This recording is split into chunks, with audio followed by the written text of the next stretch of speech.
Reciban nuestro saludo al iniciar la actividad orientadora de hoy. En la actividad anterior les orientamos aspectos del origen y desarrollo, así como de la morfofisiología tanto macro como microscópica del sistema respiratorio. En la actividad de hoy abordaremos de manera más detallada las funciones del mismo. Al concluir el estudio de estos contenidos, serán capaces de explicar los mecanismos y fases que caracterizan la ventilación pulmonar, sobre la base de las características morfofuncionales del tórax y los pulmones, así como el proceso de intercambio de gases a través de la membrana respiratoria y las bases morfofuncionales del transporte de dichos gases por la sangre. De igual forma, serán capaces de explicar los mecanismos nerviosos y humorales que participan en la regulación de la ventilación y las particularidades de dicha regulación durante la realización del ejercicio físico. La función respiratoria se divide para su estudio en 5 etapas, las cuales son ventilación pulmonar, intercambio de gases respiratorio entre los alvéolos y la sangre, transporte de gases por la sangre, respiración celular y regulación de la respiración.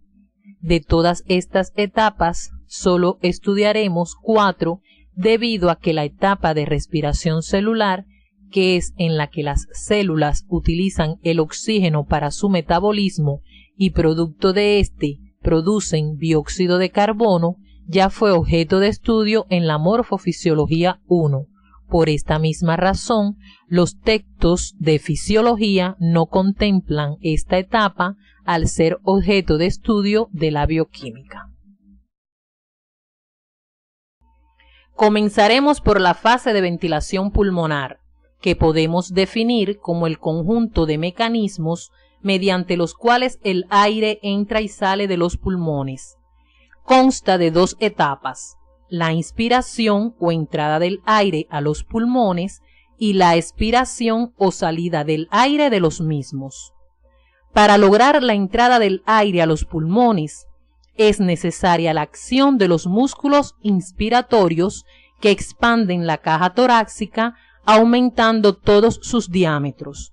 Al expandirse esta, los pulmones adheridos a la cara interna de sus paredes se ven obligados a seguir su movimiento, expandiéndose también con lo que el aire penetra en su interior. Al cesar la contracción de los músculos inspiratorios, la elasticidad de las estructuras tóraco-retractores hace que la caja torácica se retraiga y con ella los pulmones, disminuyendo sus diámetros y regresando a su posición de reposo, con lo que se obliga al aire a salir, produciéndose la expiración. Para lograr los movimientos característicos tanto de la inspiración como de la expiración, intervienen una serie de factores, de los cuales unos favorecen dichos movimientos y otros se oponen a ellos o los dificultan. ¿Cuáles son estos factores? Entre los factores que intervienen en la mecánica ventilatoria se destacan los músculos respiratorios, la elasticidad del tórax y los pulmones, las presiones alveolar, pleural y transpulmonar, así como la tensión superficial de los líquidos que tapizan las paredes alveolares y el agente tensioactivo o surfactante. Veamos a continuación el papel de cada uno de estos factores, comenzando por los músculos respiratorios. Los músculos respiratorios se agrupan en inspiratorios y expiratorios. Los inspiratorios son el diafragma, el cual se ocupa de la inspiración normal en reposo, por lo que es el principal músculo inspiratorio, los intercostales externos, los escalenos y los esternocleidomastoideos, entre otros. Por su parte, los músculos expiratorios son los abdominales, especialmente los rectos anteriores, que son los principales músculos expiratorios, los intercostales internos y los serratos anteriores. De los principales músculos de la inspiración y la expiración deben precisar los movimientos que producen en el esqueleto torácico, así como las modificaciones de los diámetros de la cavidad torácica. Como ya conocen, la jaula torácica no es rígida. Sus articulaciones le permiten flexibilidad al esqueleto torácico.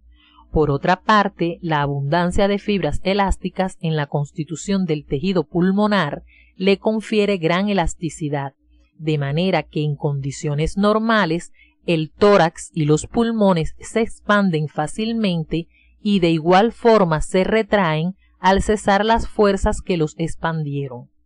Los movimientos ventilatorios producen cambios en las presiones, tanto a nivel de los alvéolos como en la cavidad pleural. La comprensión de las variaciones de estas presiones es importante para entender la mecánica de la ventilación. A continuación orientaremos su estudio.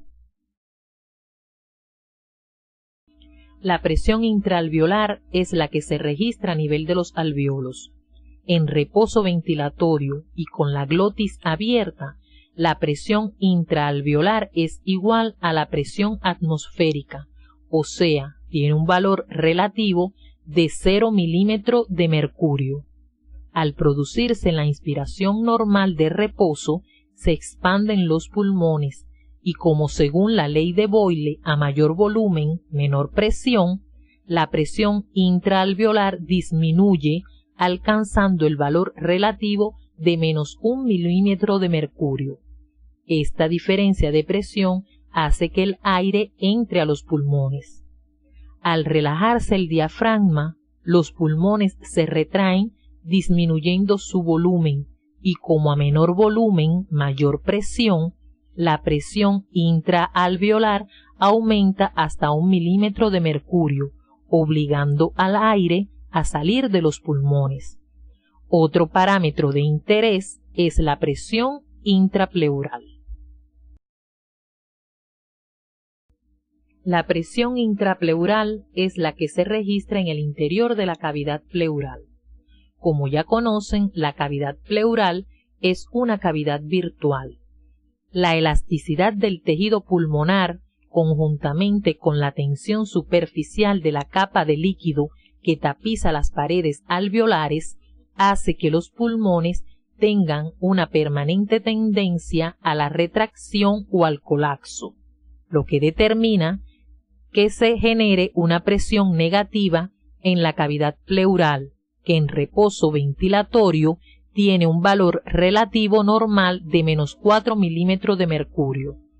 Cuando se expande la caja torácica por la contracción del diafragma durante la inspiración normal de reposo, el aumento de las fuerzas elásticas del tejido pulmonar expandido hace que la presión intrapleural disminuya hasta menos 7 milímetros de mercurio. Durante la expiración se relaja el diafragma y el retroceso elástico de las estructuras toracopulmonares determina un aumento de la presión intrapleural, la que recobra entonces su valor normal de menos 4 milímetros de mercurio. Veamos ahora cómo se comporta la presión transpulmonar. La presión transpulmonar es la diferencia que existe entre la presión intrapleural y la presión intraalveolar y representa una medida de las fuerzas elásticas del tejido pulmonar que tienden a causar su colapso. Una vez que hayan estudiado el comportamiento de las presiones ventilatorias durante la ventilación normal de reposo y auxiliándose de las orientaciones del CIDID de la asignatura, deben resumir el comportamiento de estas presiones durante la inspiración y la expiración forzadas. Veamos a continuación otro factor importante en la mecánica ventilatoria. Las paredes de los alvéolos se encuentran cubiertas de una capa de líquido cuyas moléculas se atraen fuertemente unas a otras. El conjunto de estas fuerzas de atracción se denomina tensión superficial y tiende a producir el colapso de los pulmones. Para contrarrestar los efectos de la tensión superficial, se produce el surfactante, el cual disminuye notablemente la tensión superficial de los líquidos alveolares. La tensión superficial, conjuntamente con la elasticidad del tejido pulmonar, tienden a producir el colapso de los pulmones y por tanto se relacionan directamente con la distensibilidad pulmonar, la que abordaremos a continuación. La capacidad de los pulmones para distenderse o distensibilidad pulmonar es el grado de aumento de volumen de los pulmones por unidad de incremento de la presión transpulmonar y tiene un valor promedio normal de 200 mililitros por centímetros de agua. Como ya expresamos con anterioridad, la distensibilidad depende en gran medida de las fuerzas elásticas del propio tejido pulmonar y de las fuerzas causadas por la tensión superficial del líquido que reviste los alvéolos. Visto desde otro ángulo, para distender los pulmones, se deben vencer las fuerzas antes mencionadas, las cuales tienden a colapsar los alvéolos. ¿Cuáles son los factores que favorecen o se oponen al colapso pulmonar? Los factores que se oponen al colapso pulmonar son la sustancia tensioactiva o surfactante y la presión negativa intrapleural, mientras que los que favorecen el colapso son la elasticidad de las estructuras toracopulmonares y la tensión superficial de los líquidos que revisten la superficie alveolar. Para lograr expandir los pulmones venciendo la elasticidad del tórax y los pulmones, los músculos inspiratorios deben ejercer una fuerza determinada, lo que nos lleva al concepto de trabajo respiratorio. De sus estudios de física deben recordar que trabajo es igual a fuerza por desplazamiento. Para hacer que penetre el aire en los pulmones es necesario expandir el tórax, o sea, desplazar las estructuras toracopulmonares aplicándoles una fuerza. Por tanto, se realiza un trabajo denominado trabajo para respirar o trabajo respiratorio. El trabajo respiratorio consta de tres fracciones: el trabajo de distensibilidad o trabajo elástico, que es el realizado para expandir los pulmones venciendo las fuerzas elásticas de los mismos y del tórax; el trabajo de resistencia tisular, que es el necesario para vencer la viscosidad de los pulmones y las estructuras de la pared torácica; y el trabajo de resistencia de la vía aérea, que es el que se debe realizar para vencer la resistencia que ofrecen las vías aéreas al paso del aire. Hasta aquí les hemos orientado los aspectos fundamentales de la mecánica de la ventilación pulmonar, los cuales deben completar y profundizar siguiendo las orientaciones del CD de la asignatura. A continuación, les orientaremos el estudio de los volúmenes y capacidades pulmonares. A los pacientes que sufren enfermedades respiratorias, con frecuencia se les indica la realización de pruebas de función pulmonar, entre las que ocupa un lugar destacado la espirometría, que es la medición o registro de los volúmenes y capacidades pulmonares. Para realizar estas mediciones se utiliza un equipo denominado espirómetro o espirógrafo. El conocimiento de los volúmenes y capacidades pulmonares es de gran utilidad en la práctica médica, por lo que les orientaremos sus aspectos más generales. Al realizar una espirometría en un espirómetro tradicional, como el que mostramos en la imagen anterior, se obtiene un gráfico en el que se representa en el eje de las X el tiempo y en el eje de las Y el volumen de aire. El trazado de la curva espirométrica inscribe hacia arriba la representación del aire inspirado y hacia abajo la del aire expirado, y en él se aprecian los diferentes volúmenes y capacidades pulmonares. Cuando el paciente ventila a través del equipo, con una ventilación normal, entra o sale de sus pulmones una cantidad de aire que se denomina volumen corriente y tiene un valor promedio normal de 500 mililitros. Si se pide al paciente hacer una inspiración máxima, la cantidad extra de aire que entra en sus pulmones por encima de la inspiración normal se nombra volumen de reserva inspiratoria y tiene un valor normal promedio de 3000 mililitros.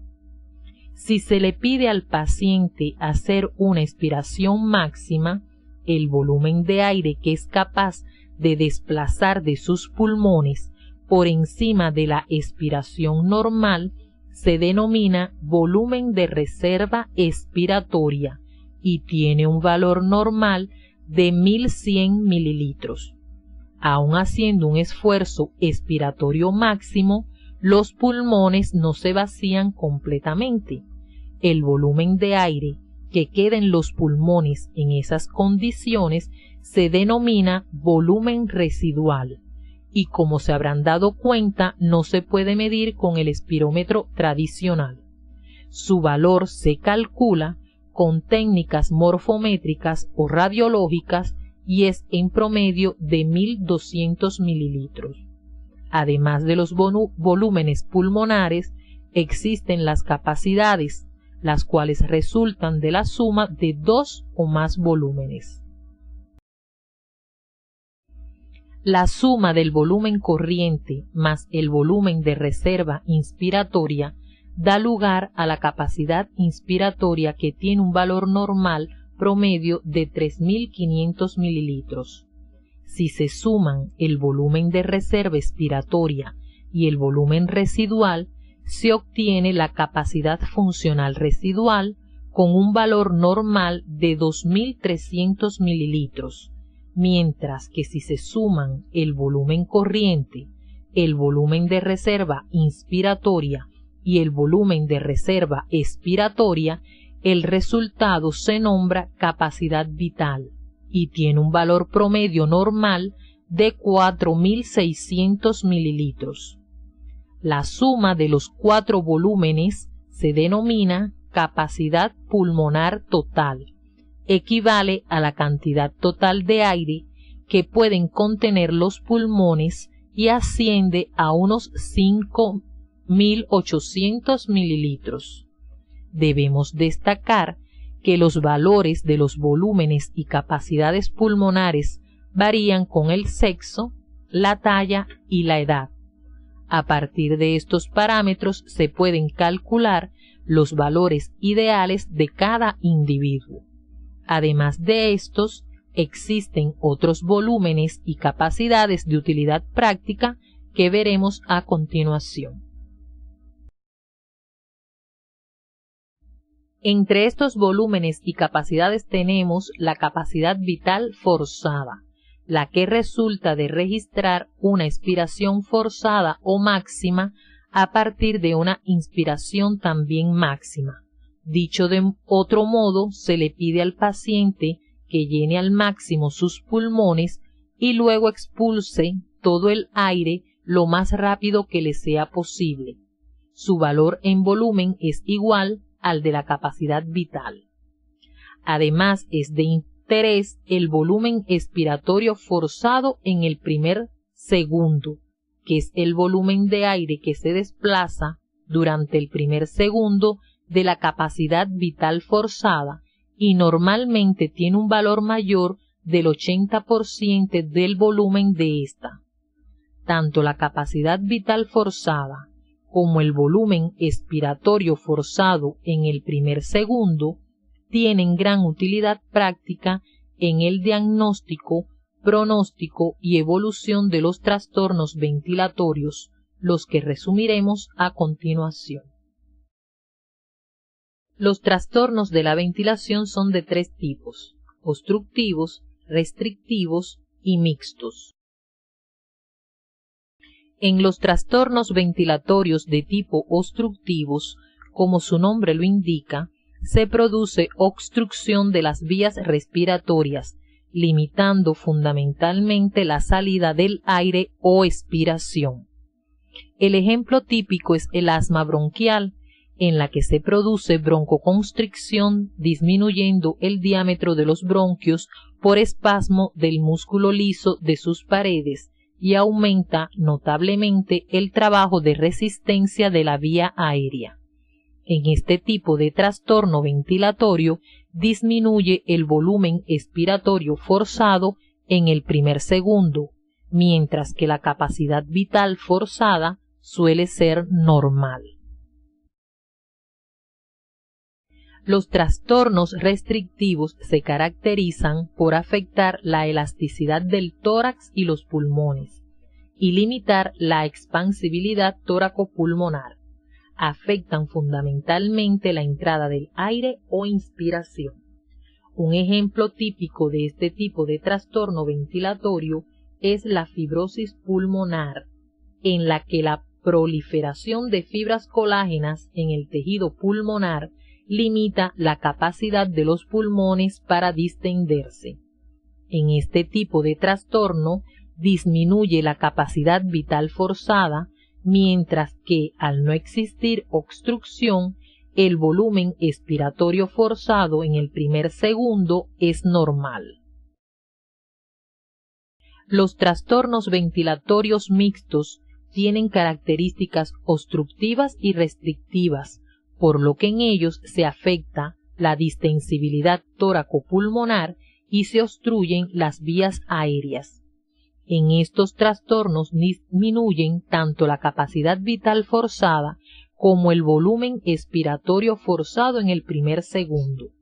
El enfisema pulmonar es un ejemplo de estos trastornos respiratorios. Además de los volúmenes y capacidades ya orientados, existen otros volúmenes de interés en la función ventilatoria. El volumen respiratorio minuto es la cantidad total de aire nuevo que penetra en los pulmones cada minuto. Se calcula multiplicando el volumen corriente por la frecuencia respiratoria y tiene un valor promedio normal de 6.000 mililitros. Pero no todo el aire que penetra en los pulmones llega a los alvéolos, por lo que no puede ceder su oxígeno a la sangre. Entonces, más útil aún que conocer el volumen respiratorio minuto es conocer la parte de ese aire que llega a los alvéolos, que se denomina ventilación alveolar minuto. ¿Qué es y cómo se determina la ventilación alveolar minuto? El volumen de ventilación alveolar minuto es la cantidad total de aire nuevo que llega a los alvéolos en cada minuto. Se obtiene multiplicando la frecuencia respiratoria por el volumen corriente menos el volumen del espacio muerto y tiene un valor normal promedio de 4.200 mililitros. El volumen del espacio muerto es el volumen de aire que se queda en las vías respiratorias, o sea, que no alcanza los alvéolos y por lo tanto no puede intercambiar su oxígeno con la sangre. Tiene un valor promedio normal de 150 mililitros. Una vez orientados los aspectos fundamentales de la ventilación pulmonar, los cuales deben profundizar siguiendo las indicaciones del CD de la asignatura, pasaremos al intercambio de gases a través de la membrana respiratoria. Para comprender los mecanismos que caracterizan el intercambio de los gases respiratorios a través de la barrera aire-sangre o membrana respiratoria, debemos tener en cuenta algunos aspectos de la física de los gases. El aire atmosférico es una mezcla de gases cuya presión a nivel del mar es de 760 milímetros de mercurio. La presión parcial de un gas es el aporte que hace el mismo a la presión total de la mezcla. El aire atmosférico y el aire alveolar tienen diferencias cuantitativas importantes para el intercambio gaseoso. Observen las diferentes presiones parciales de oxígeno y dióxido de carbono existentes entre ambos. El aire alveolar intercambia constantemente oxígeno y dióxido de carbono con la sangre, a la vez que es renovado por el proceso de ventilación. Por tanto, las presiones parciales de estos gases en los alvéolos dependen de la intensidad de la ventilación alveolar y de la intensidad del flujo sanguíneo pulmonar. ¿En qué medida difunden los gases respiratorios a través de la membrana?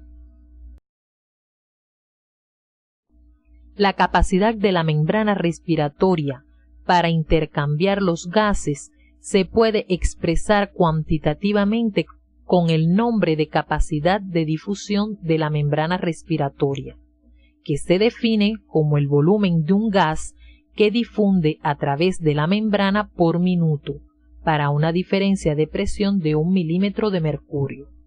En condiciones normales, la capacidad de difusión para el oxígeno es de 21 mililitros por minuto por milímetro de mercurio de diferencia de presión, mientras que para el dióxido de carbono es unas 20 veces mayor y oscila entre 400 y 450 mililitros por minuto por milímetro de mercurio de gradiente de presión. Existen varios factores que afectan la capacidad de difusión de la membrana respiratoria.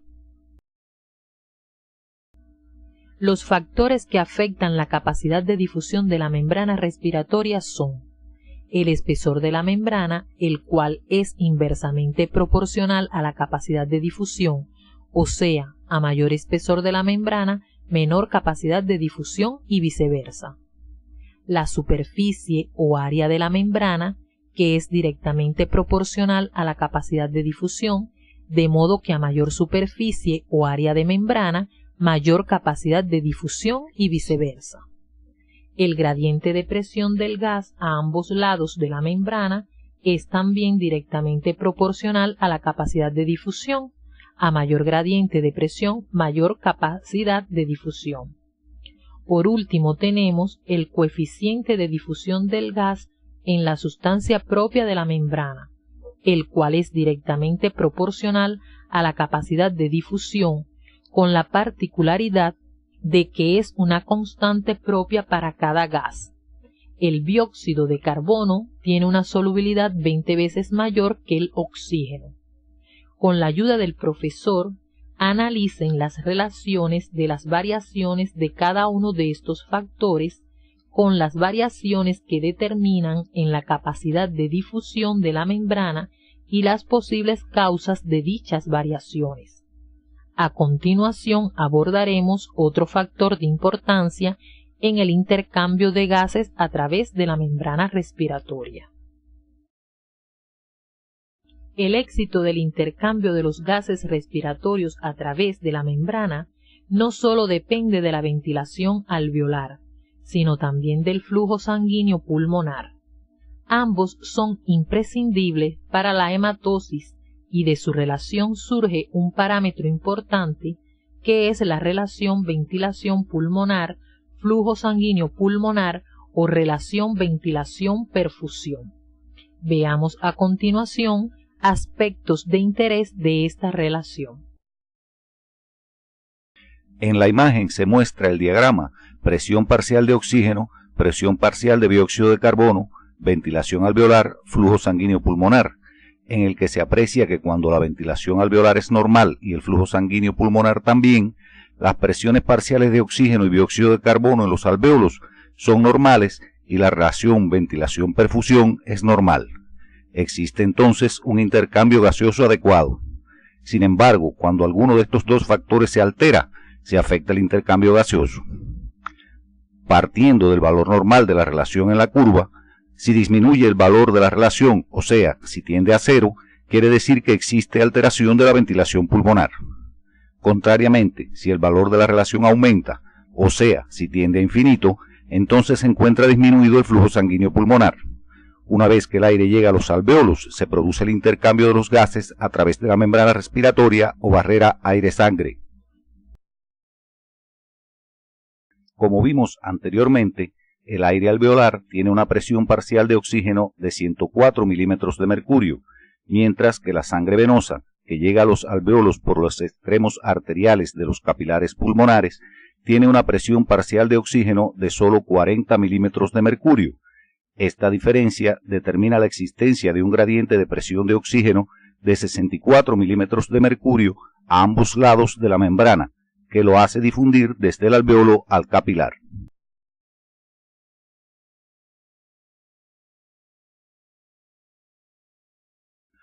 Observen en la figura cómo ocurre el intercambio del oxígeno entre el alvéolo y el capilar. La sangre llega al alvéolo por el extremo arterial del capilar con una presión parcial de oxígeno de 40 milímetros de mercurio, mientras que en el alvéolo es de 104 milímetros de mercurio. Esta diferencia hace difundir al oxígeno desde el alvéolo al capilar a través de la membrana, hasta que se equilibran las presiones parciales del gas.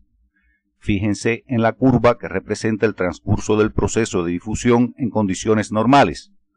Vean que cuando la sangre ha recorrido el primer tercio del capilar, está casi totalmente saturada de oxígeno, lo que demuestra que permanece en el capilar alrededor de 3 veces el tiempo necesario para saturarse de dicho gas, lo que constituye una reserva importante en la capacidad de transporte de oxígeno. Una vez que el oxígeno difunde del alvéolo a la sangre, el 97% es transportado por esta unido a la hemoglobina, mientras que el 3% restante se transporta disuelto en el plasma. La sangre oxigenada llega a los capilares tisulares, donde cede su oxígeno al líquido intersticial y éste a las células. La sangre, oxigenada en los pulmones, impulsada por el ventrículo izquierdo y transportada por el sistema arterial, llega a los capilares tisulares con una presión parcial de oxígeno de 95 milímetros de mercurio, debido a la mezcla de sangre arterial y venosa que se produce en las venas pulmonares y el corazón. La presión parcial de oxígeno en el intersticio es de 40 milímetros de mercurio, mientras que en las células es en promedio de 23. Estas diferencias de presión proporcionan las fuerzas suficientes para hacer difundir el oxígeno desde los capilares al intersticio, para luego difundir de este hacia el interior de las células. La sangre, que ya ha dejado de ser arterial para convertirse en venosa, abandona los capilares tisulares con una presión parcial de oxígeno de solo 40 milímetros de mercurio. Veamos a continuación otro aspecto de interés del transporte de oxígeno por la sangre. La gráfica muestra la curva de disociación oxígeno-hemoglobina. En ella se representa en el eje de las X la presión parcial de oxígeno y en el de las Y, a la izquierda, el porcentaje de saturación de la hemoglobina y a la derecha la cantidad de hemoglobina saturada de oxígeno, pero expresada en volúmenes por ciento. La curva indica el porcentaje de la hemoglobina que se satura de oxígeno en la medida en que varía la presión parcial de este gas, o dicho de otra forma, la curva da una idea de la cantidad de oxígeno que se une a la hemoglobina en la medida en que varía la presión parcial de dicho gas. Observen que cuando la presión parcial de oxígeno es alta, como sucede en los alvéolos, el 97% de la hemoglobina se satura del gas, por lo que la sangre que sale de los pulmones lo hace cargada de oxígeno. Sin embargo, en los tejidos donde la presión parcial de oxígeno es baja, la hemoglobina solo se satura al 70%, por lo que el gas se desprende de la misma y difunde al líquido intersticial, permitiendo su transporte. A partir del estudio de esta curva de disociación y utilizando la bibliografía orientada en el CD de la asignatura, profundicen en el hecho de que cuando existen altas presiones parciales de dióxido de carbono, La hemoglobina libera el oxígeno, lo que facilita su transporte. Este hecho se denomina efecto Bohr. Al observar la curva nos preguntamos, ¿qué cantidad de oxígeno es capaz de transportar la sangre? Considerando una concentración de hemoglobina de 15 gramos por cada 100 mililitros de sangre y conociendo que un gramo de hemoglobina transporta 1,34 mililitros de oxígeno, entonces por cada 100 mililitros de sangre se transportan 20,1 mililitros del gas, lo que se expresa como una capacidad de transporte de oxígeno de 20 volúmenes por ciento. Durante el ejercicio físico intenso se transporta alrededor de 20 veces más oxígeno que en condiciones de reposo. Utilizando la bibliografía orientada en el CD de la asignatura, fundamenta este aumento de la capacidad de transporte de oxígeno por la sangre durante el ejercicio. Una vez concluida la orientación del estudio del transporte de oxígeno por la sangre, orientaremos el transporte de dióxido de carbono. El metabolismo celular produce el dióxido de carbono en una cantidad directamente proporcional a su intensidad.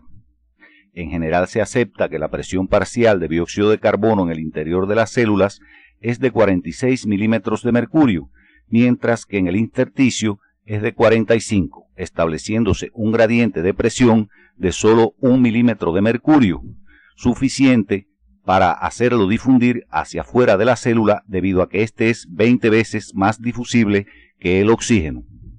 La sangre llega al capilar con una presión parcial de dióxido de carbono de 40 milímetros de mercurio, estableciéndose una diferencia de 5 milímetros de mercurio entre la sangre y el líquido intersticial.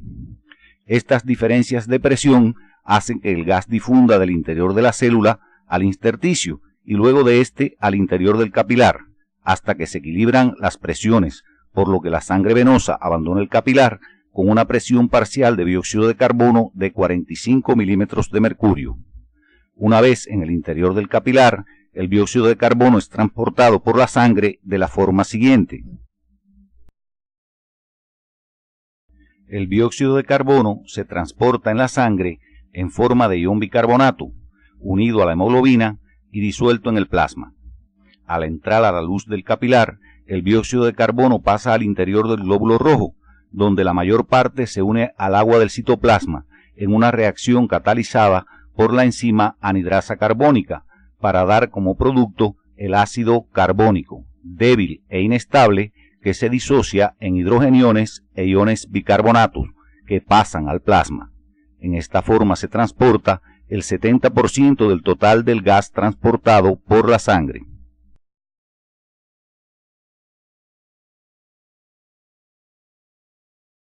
Parte del dióxido de carbono, al entrar al glóbulo rojo, se une a la hemoglobina, formando un compuesto denominado carbaminohemoglobina.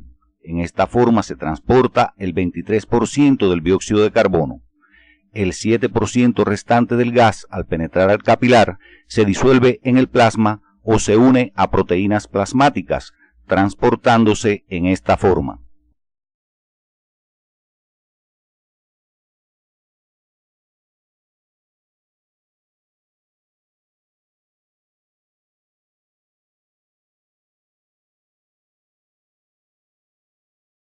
Al llegar a los capilares pulmonares, la sangre venosa tiene una presión parcial de dióxido de carbono de 45 milímetros de mercurio, mientras que el aire alveolar solo tiene una presión parcial de 40, lo que determina un gradiente de presión de 5 milímetros de mercurio, suficiente para hacer que el mismo difunda hacia el alveolo a través de la membrana, dada la gran capacidad de difusión de la misma para dicho gas.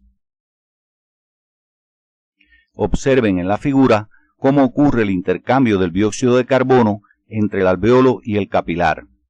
Fíjense que la curva representa el transcurso del proceso de difusión en condiciones normales. Observen que cuando la sangre ha recorrido el primer tercio del capilar, casi todo el dióxido de carbono ha difundido hacia el alveolo, lo que indica que la sangre permanece en el capilar alrededor de 3 veces el tiempo necesario para deshacerse de dicho gas, lo que constituye una reserva importante en la capacidad de transporte de dióxido de carbono de los tejidos al exterior. A continuación, les orientamos otros aspectos de interés del transporte de este gas por la sangre. La gráfica muestra por el eje de las X las presiones parciales de dióxido de carbono y por el de las Y la cantidad del gas que se transporta en la sangre expresada en volúmenes por ciento. La curva representa cómo en la medida en que varía la presión parcial de dióxido de carbono, varía la cantidad del mismo que se transporta por la sangre, las cuales, como puedes ver, son directamente proporcionales. Observen en ella el intervalo de funcionamiento normal en un rango de presiones parciales de dióxido de carbono que oscila entre 40 y 45 milímetros de mercurio. Esta curva es de utilidad en el análisis del transporte de este gas por la sangre. A partir del estudio de la curva y utilizando la bibliografía orientada en el CD de la asignatura, profundicen en el hecho de que cuando existen altas presiones parciales de oxígeno, el dióxido de carbono se libera de la hemoglobina, hecho denominado efecto Haldane, el que aumenta el transporte de este gas. Una vez concluida la orientación del estudio de los aspectos fundamentales de la ventilación pulmonar, el intercambio de gases a través de la membrana respiratoria y el transporte de oxígeno y dióxido de carbono por la sangre, estamos en condiciones de abordar la orientación de los mecanismos reguladores de estos procesos. Con seguridad, habrán experimentado que la intensidad de la ventilación varía en dependencia del grado de actividad física que se realiza. La frecuencia y profundidad de los movimientos ventilatorios no es la misma durante el sueño que cuando realizamos una actividad física, ya sea ligera, moderada o intensa. Estos cambios se deben a que el organismo cuenta con mecanismos que ajustan la profundidad y frecuencia de la ventilación a sus necesidades de oxígeno. Los mecanismos reguladores de la ventilación se clasifican en nerviosos y humorales. La ventilación tiene un control voluntario y otro automático o involuntario. Como sabemos, podemos detener la ventilación a voluntad, pero la mayor parte del tiempo no somos conscientes del control de nuestra ventilación. El control nervioso de la ventilación se realiza por el centro respiratorio localizado en el puente y la médula oblongada y formado por 5 grupos bilaterales de neuronas. Estos grupos son el grupo respiratorio dorsal o área inspiratoria que se localiza dentro del núcleo del fascículo solitario a lo largo de la médula oblongada, establece el ritmo básico de la ventilación y el control de la inspiración. El grupo respiratorio ventral que se encuentra a ambos lados de la médula oblongada y participa en el control tanto de la inspiración como de la expiración, especialmente en el control de la expiración forzada. El área o centro neumotáxico, localizado dorsalmente en el núcleo parabraquial en la parte superior del puente, participa enviando señales inhibitorias al grupo respiratorio dorsal para inhibir la señal inspiratoria y con ello limitar la duración de la inspiración y secundariamente aumentar la frecuencia respiratoria. Debemos considerar además la posible existencia de un área o centro apnéustico situado en la parte inferior del puente, el que pudiera tener como función enviar señales al grupo respiratorio dorsal para prolongar la duración de la señal inspiratoria, por lo que se cree que trabaja asociado al centro neumotáxico en el control de la profundidad y la frecuencia de la ventilación. Finalmente, tenemos el área quimiosensible, localizada muy cerca de la superficie ventral de la médula oblongada. Es extremadamente sensible a las variaciones de los hidrogeniones y al ser estimulada por estos, envía señales excitatorias a las demás áreas del centro respiratorio, especialmente al grupo respiratorio dorsal o área inspiratoria. Los hidrogeniones no atraviesan fácilmente la barrera hematoencefálica, sin embargo, el dióxido de carbono sí la atraviesa con facilidad y al hacerlo se une al agua del líquido cefalorraquídeo mediante la reacción que ya conocemos, dando lugar a hidrogeniones. Otro aspecto de interés del control nervioso de la ventilación son los llamados reflejos de Hering-Breuer, que orientaremos a continuación. El reflejo de Hering-Breuer de la insuflación basa sus efectos en la estimulación de receptores de distensión diseminados en el músculo liso de las paredes de los bronquios de ambos pulmones. Cuando los pulmones se distienden en exceso, los receptores se estimulan y envían información a través del nervio vago al grupo respiratorio dorsal o área inspiratoria, la cual responde deteniendo las señales inspiratorias. La acción del reflejo evita que se dañen las estructuras pulmonares por una distensión excesiva y secundariamente aumenta la frecuencia respiratoria. También se plantea la existencia de un reflejo de Hering-Breuer de deflación que opera a la inversa para evitar el colapso pulmonar por una expiración excesivamente intensa, por lo que, al igual que el de insuflación, tiene un carácter defensivo y aumenta la frecuencia respiratoria. El control humoral de la ventilación está dado por los efectos reguladores de 3 factores presentes en los líquidos corporales. El dióxido de carbono, los hidrogeniones y el oxígeno actúan sobre las áreas del centro respiratorio o sobre receptores nerviosos periféricos. A continuación, algunos aspectos fundamentales del papel de cada uno de estos factores en el control ventilatorio. El dióxido de carbono es un estímulo potente para el centro respiratorio, el cual responde con un gran aumento de las señales inspiratorias y expiratorias que envía a los músculos respiratorios. Sin embargo, la capacidad de este gas para atravesar la barrera hematoencefálica y dar lugar a hidrogeniones que estimulan el área quimiosensible parece ser la base de su potente efecto estimulante del centro respiratorio. Cualquiera que sea el mecanismo íntimo de este efecto, la respuesta es un gran aumento tanto de la frecuencia como de la profundidad de la ventilación, que a su vez dan lugar a un gran aumento de la ventilación alveolar. Analicen el efecto que ejerce sobre el centro respiratorio la disminución del pH de los líquidos corporales. A continuación, orientaremos el estudio del papel regulador del oxígeno. En condiciones normales, el oxígeno juega un papel de escasa importancia en la regulación de la ventilación, debido a que no ejerce efecto estimulador directo sobre el centro respiratorio y a que los efectos del dióxido de carbono y el hidrógeno actúan mucho más rápido. Sin embargo, en algunos estados patológicos en que permanecen casi constantes las cantidades de dióxido de carbono e hidrógeno y disminuye la de oxígeno, este adquiere gran importancia como agente regulador de la ventilación. La disminución de la presión parcial de oxígeno en la sangre arterial estimula los quimiorreceptores, los cuales envían señales al centro respiratorio a través de los nervios glosofaringio y vago. El centro respiratorio responde mandando impulsos a los músculos respiratorios para incrementar la frecuencia y profundidad de la ventilación.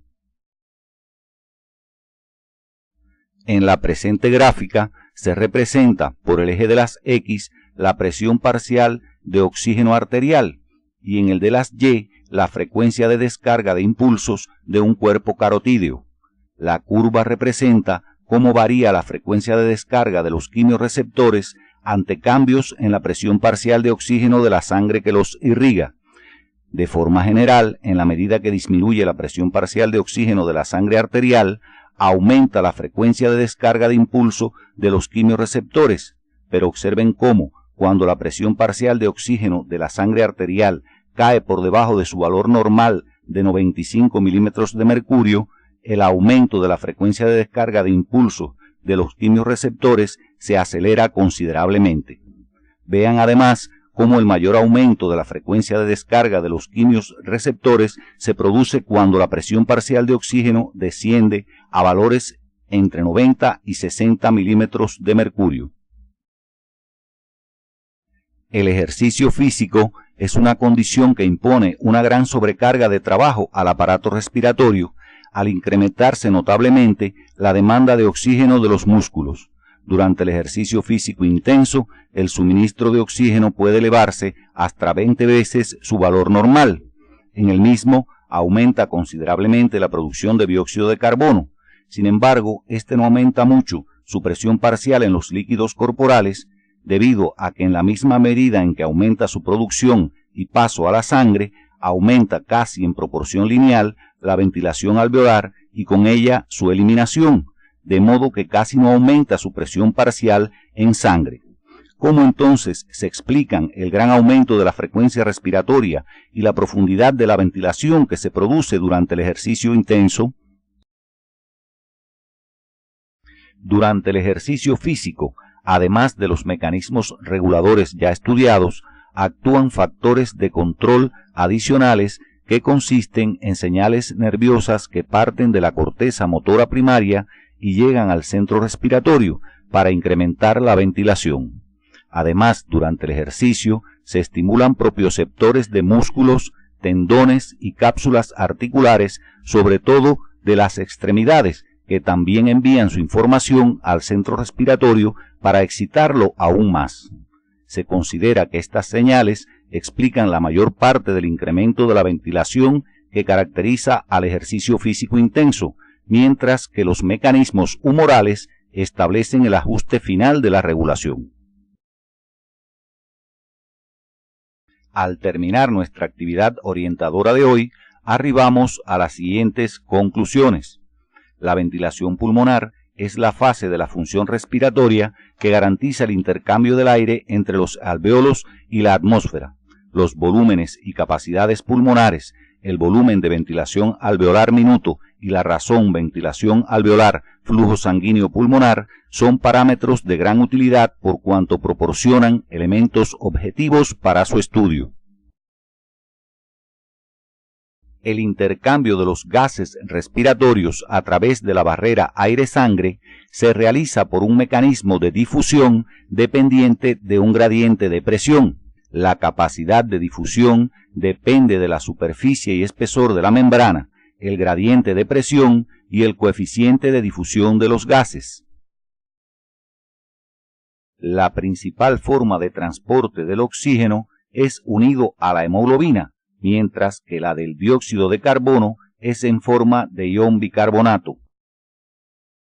La función respiratoria se regula por mecanismos nerviosos a partir del centro respiratorio del tronco encefálico y por mecanismos humorales en los que intervienen el dióxido de carbono, los hidrogeniones y el oxígeno. Durante el ejercicio físico, el papel principal en la regulación de la ventilación corre a cargo de señales nerviosas procedentes de la corteza motora primaria y los propioceptores, mientras que los factores humorales proporcionan el ajuste final de la ventilación. En la actividad de hoy orientamos el estudio de las etapas que caracterizan el funcionamiento del sistema respiratorio, la ventilación pulmonar, el proceso de intercambio del oxígeno y el dióxido de carbono entre los alvéolos y los capilares pulmonares, el transporte de dichos gases por la sangre y los mecanismos que regulan la función respiratoria, tanto en reposo como en el ejercicio. Las afecciones del sistema urinario son frecuentes en la comunidad. Muchas de ellas pueden afectar de manera importante el parénquima del riñón, lo que se acompaña de acumulación de sustancias de desecho en la sangre. ¿Cuáles son las características morfofuncionales del riñón que el deterioro del mismo provoca cambios hemodinámicos y de la composición del líquido extracelular? Estos constituyen los contenidos de la próxima actividad orientadora.